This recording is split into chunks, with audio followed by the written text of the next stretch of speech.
The train screeched to a halt at a station she didn't recognize, the kind of place that looked too small, too forgotten, to be her destination. Clara clutched her carpetbag tighter, her heart hammering in her chest. The ticket in her pocket clearly read a town 2 stops further down, but when she glanced out the window, she saw the station board had been smeared with soot and dust. She could hardly make out the faded letters, but she thought she saw the name. Maybe the conductor had forgotten to call it out properly.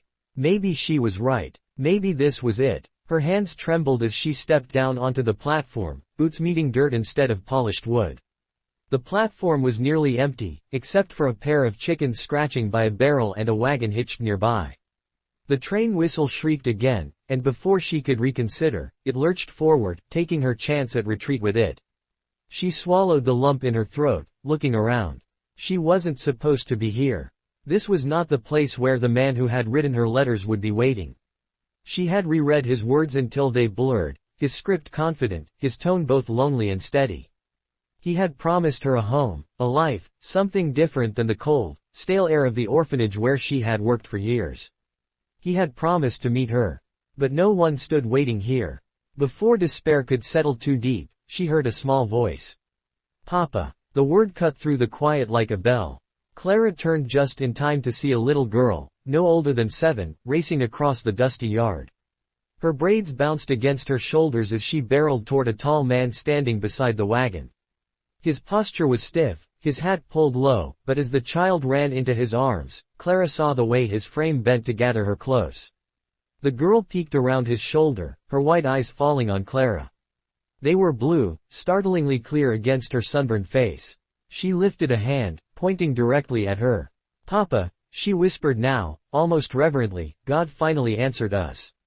The man turned sharply, his gaze following the girl's finger. His eyes met Clara's, and she felt her breath snag. He was rough-hewn, his face weathered by sun and years of hard work, but there was something in his expression, tiredness, longing, and confusion all at once. Clara took a hesitant step back. "I think, there's been a mistake," she managed to say, her voice small in the heavy air. But the girl wriggled out of her father's arms and ran to Clara, grabbing her hand with fierce certainty. "No mistake," she said with the confidence only a child could carry. "Papa prayed. I prayed. And God sent you." Clara's throat tightened. She should have explained, should have told them she was in the wrong place, but the warmth of the little girl's fingers wrapped around hers anchored her to the ground. She looked at the man again. His jaw was set, his hand resting awkwardly on his daughter's shoulder as though unsure what to say. "Sir," Clara started carefully, "I believe I got off too soon. I'm supposed to be meeting someone." The girl interrupted, tugging her hand. "You're supposed to be here." The man finally spoke, his voice low, gravelly. "Ma'am, forgive my daughter. She's been askin' God for a mama. Every night." His gaze flicked briefly toward the sky, then back to Clara. "We weren't expectin' anyone." Clara felt heat rise in her cheeks. She wanted to insist again, to tell them she had no right to intrude on their lives. But her heart betrayed her, aching at the sight of this child clinging so tightly, and at the way the man's guarded eyes betrayed a yearning he couldn't quite hide. She swallowed. "What's your name?" she asked the girl softly. "Annie," the little one said proudly. "And, this is my papa. His name's Luke." Luke tipped his hat slightly, still cautious, still studying her as though waiting for her to vanish into thin air. "Clara," she whispered. "My name is Clara." Annie smiled, a gap where her front tooth should have been making her look even younger. "See, Papa, God even sent us her name." Luke exhaled slowly, as though weighing every possibility. Clara stood there in the golden light of the late afternoon, her carpetbag at her feet, her future uncertain. She had no reason to stay, no reason to let this mistake tangle her path further.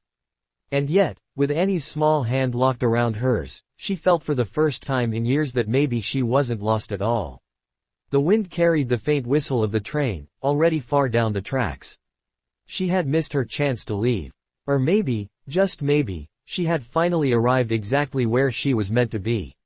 The dust settled in the yard as Clara stood there, her carpetbag growing heavy in her grip, though not nearly as heavy as the weight pressing against her chest. Luke didn't move at first, his tall frame shadowed against the lowering sun, his broad shoulders stiff like a man bracing himself against a storm. "Annie," on the other hand, clung to Clara's skirt as though she'd known her all her life, as though nothing could be more natural than for a stranger to step off a train and belong to them. Clara felt the urge to explain again, to insist that she had gotten off at the wrong station, that this was a mistake, but when she opened her mouth, no words came.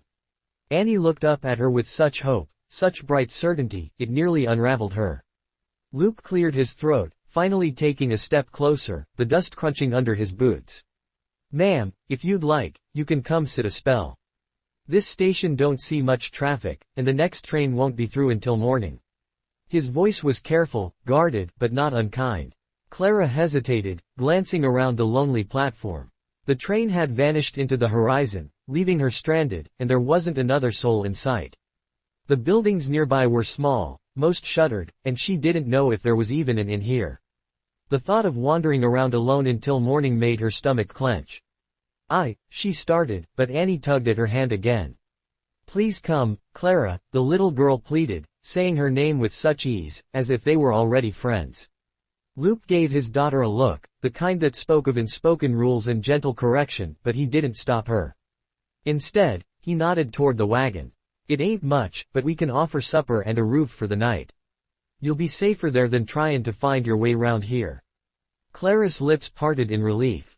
She wasn't sure why, but his words carried the kind of reassurance she hadn't known in a long while. She nodded slowly. "Thank you. That's very kind." Luke lifted her bag easily, setting it in the back of the wagon. Clara followed, climbing onto the wooden bench beside Annie, who nestled against her as if she belonged there. The warmth of the child's small body against her side stirred something in Clara's chest, something she tried to push down. The wagon creaked forward, the horse plodding steadily along the dirt road. The town disappeared quickly behind them, giving way to wide stretches of open land, the grass rolling in the fading light like waves of gold. Clara breathed deeply, the air scented with earth and sage, nothing like the soot and smoke she'd left behind in the city. Annie chattered beside her, her small voice carrying stories about the ranch, about a stubborn goat that always found a way into the garden, about a calf she named Buttercup. Clara listened, nodding and smiling, though her mind wandered. She thought of the man she was supposed to meet further down the line, the one who had written her letters. Samuel. He had described himself as a man of the land, hard-working, in need of a wife to share the burdens and joys of ranch life. She had imagined him waiting for her at a station, his hand lifting to wave, his face breaking into a smile as he recognized her. But now, as the wagon rumbled beneath her and Luke sat silently on her other side, she wondered if she would ever meet Samuel at all. The sun dipped lower, painting the sky in streaks of pink and orange. Clara felt the day's weariness tug at her, but she kept her eyes on the horizon. Luke remained quiet, his gaze fixed ahead, though once or twice she caught him glancing at her from the corner of his eye. He seemed like a man who measured everything twice before he spoke, and she found that oddly comforting. By the time they reached the ranch, the light was dim. The house stood solid and plain, its wooden frame weathered but sturdy. A barn loomed nearby, and the faint sound of animals carried on the wind. Luke pulled the wagon to a stop, and Annie jumped down eagerly, grabbing Clara's hand again as if afraid she might vanish. "Come see, Clara. This is our home." Clara smiled faintly, allowing herself to be led up the steps. Inside, the house was simple but warm, the scent of wood smoke lingering in the air. A fire crackled in the hearth, chasing away the evening chill. The furniture was worn but well kept, each piece speaking of years of use. Luke set her bag by the door. "You can stay in the spare room," he said gruffly. "It ain't fancy, but it's clean." Clara nodded, her throat tightening with gratitude. "That will be more than enough." "Thank you." Annie tugged her again, pulling her toward the table. "Papa made stew this morning. Can we share it with Clara?" Luke hesitated for a moment, then nodded. "I'll warm it." He moved into the kitchen, his broad back to them. Clara sank into a chair, feeling the day's journey pressing down on her bones. Annie sat beside her, swinging her legs and chattering about how the stars looked from the porch at night, how her papa let her ride the horse sometimes if she promised to be careful. Clara listened, her heart softening with each word. When Luke returned with bowls of steaming stew, the smell of herbs and meat filled the room. Clara's stomach growled softly, and she realized how long it had been since she'd eaten. She murmured her thanks and took a spoonful, the warmth spreading through her like comfort itself. Silence fell for a while, broken only by the crackle of the fire and Annie's occasional questions. Clara watched Luke as he ate, noting the lines etched deep into his face, the calluses on his hands, the quiet strength in his every movement. He was not the man she had expected to meet, but something about him felt solid, dependable. After supper, Annie begged Clara to see her room, and Clara obliged, following the little girl upstairs. Annie's room was small but filled with love, a rag doll on the bed, drawings pinned crookedly to the wall, a quilt patched with care. Annie showed her each treasure proudly, her eyes glowing. When it was time for bed, Annie clung to Clara once more. "Will you tuck me in?" she asked shyly. Clara's breath caught. No child had ever asked her that before. She nodded softly, pulling the blanket up to Annie's chin, smoothing her hair back gently. Annie's eyes fluttered shut, her hand still clutching Clara's until sleep claimed her. Clara stood there for a long moment, her heart aching with a strange, unexpected tenderness. Then she slipped out quietly, finding Luke waiting at the bottom of the stairs. "She likes you," he said simply. Clara smiled faintly. "She's a sweet child." Luke nodded, his gaze unreadable. "You should rest too. Long day of travel." She murmured her thanks and retreated to the spare room, where a small bed and a washstand waited. As she lay down, staring at the ceiling, Clara's thoughts tumbled. She should be miles away by now, preparing to meet Samuel. Instead, she was here, under a stranger's roof, with a little girl's handprint still lingering on hers. Sleep came slowly, but when it did, it was filled with dreams of Annie's laughter and Luke's steady eyes. The days that followed blurred together. Clara intended to leave as soon as the next train passed through, but when morning came, Annie begged her to stay just one more day. Then another. And another. Luke didn't press her, though she noticed the quiet way his eyes followed her, as though he was trying to decide what place she might fill in the life he'd built. Clara found herself helping with small chores, shelling peas on the porch, mending a tear in Annie's dress, sweeping the floor. Each task felt strangely natural, as if her hands had known this place long before her feet ever stepped onto the wrong platform. At night, she listened to Annie's prayers, simple and full of faith. "Thank you, God, for sending Clara," the little girl would whisper, her small hands folded. Clara's chest would ache each time, torn between truth and the hope in Annie's voice. Luke remained cautious, but there were moments when the walls around him seemed to crack. Once, Clara caught him watching Annie and her with an expression so raw it nearly stole her breath. Another time, when she burned her hand on a pot, he was at her side in an instant, his touch gentle as he wrapped her hand in a cloth. The bond between them grew quietly, like roots threading deep into the earth without being noticed. Clara still thought of Samuel sometimes, of the letters and the promises waiting down the line, but more and more, those thoughts felt like shadows compared to the living, breathing warmth of this home. Annie's laughter filled the rooms. Luke's steady presence anchored her in a way she hadn't expected. And Clara began to wonder if maybe, just maybe, the wrong station had been the right one all along. The night air was crisp as Clara stood on the porch, her shawl wrapped tightly around her shoulders. The stars above were scattered like diamonds across the sky, the kind of vast, endless sight she had never known in the city. Each twinkle reminded her of the prayers she had whispered on long, lonely nights, the ones she had half believed would never be answered. Now, she wasn't sure if she was living the fulfillment of those prayers or standing at the edge of a choice that would change her life forever. Behind her, through the window, she could see Luke sitting at the table, his head bent as he mended a strap for the harness. Annie had long since gone to bed, her soft snores echoing faintly from upstairs, the little rag doll clutched in her arms. The sight of Luke, so steady and focused, tugged at her in ways she hadn't expected. He looked like a man who carried the weight of the world without complaint, a man who had weathered storms and stood tall through them all. Clara pressed a hand against her heart. She had come here by mistake.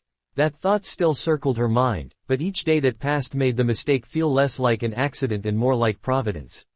Samuel's letters were still folded carefully inside her carpetbag, but the edges of the pages no longer seemed sharp with promise. Instead, they were faded, fragile, like echoes from another life. She turned her gaze back to the stars, whispering a prayer of her own. She asked for clarity, for courage, for the strength to choose the path set before her. She had spent so much of her life being carried along by circumstance, by decisions made by others. For once, she longed to choose freely. The creak of the door startled her. Luke stepped onto the porch, the scent of leather and wood smoke clinging to him. He nodded toward her, his hat pushed back slightly, revealing the silver strands that threaded his dark hair.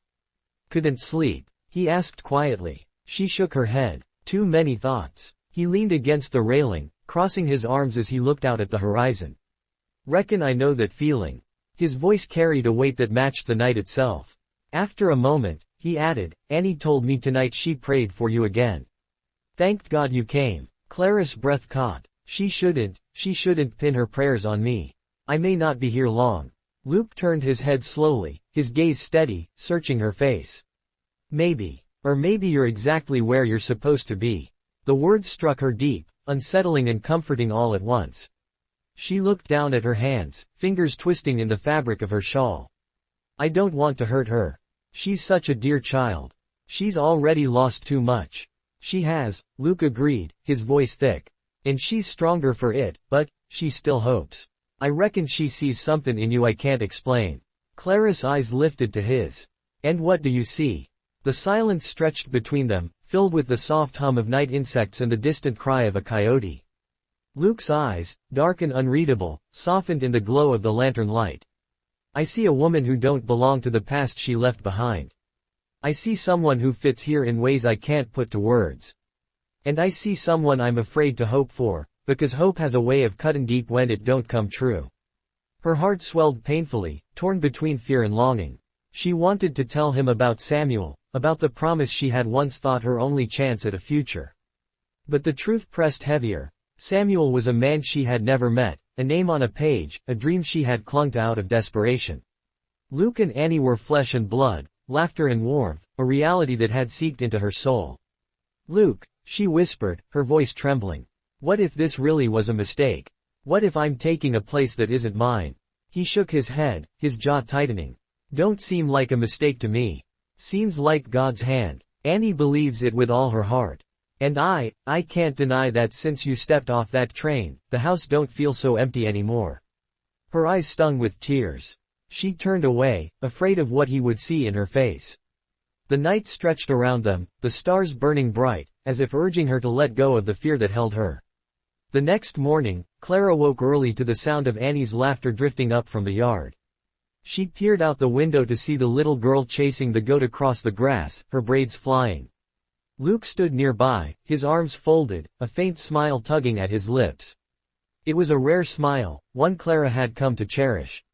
She dressed quickly and stepped outside, the cool air brushing her cheeks.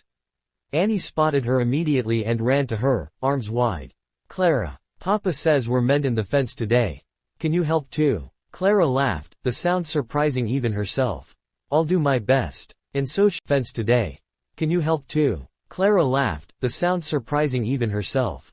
"I'll do my best." And so she did. She spent the morning beside them, holding nails, steadying boards, handing Luke tools as he worked.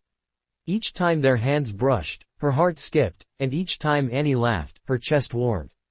It was simple, ordinary work, yet it filled her with a sense of belonging she hadn't known was possible. Days turned into weeks, and still Clara stayed. The thought of leaving grew more distant, though it never fully disappeared. Samuel's name remained like a whisper in her mind, but his letters no longer felt like a lifeline. They felt like a chain.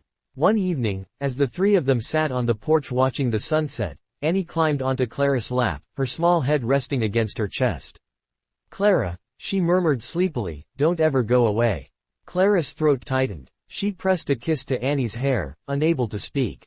Her eyes lifted to Luke, and in his gaze she saw the same plea, unspoken but burning all the same.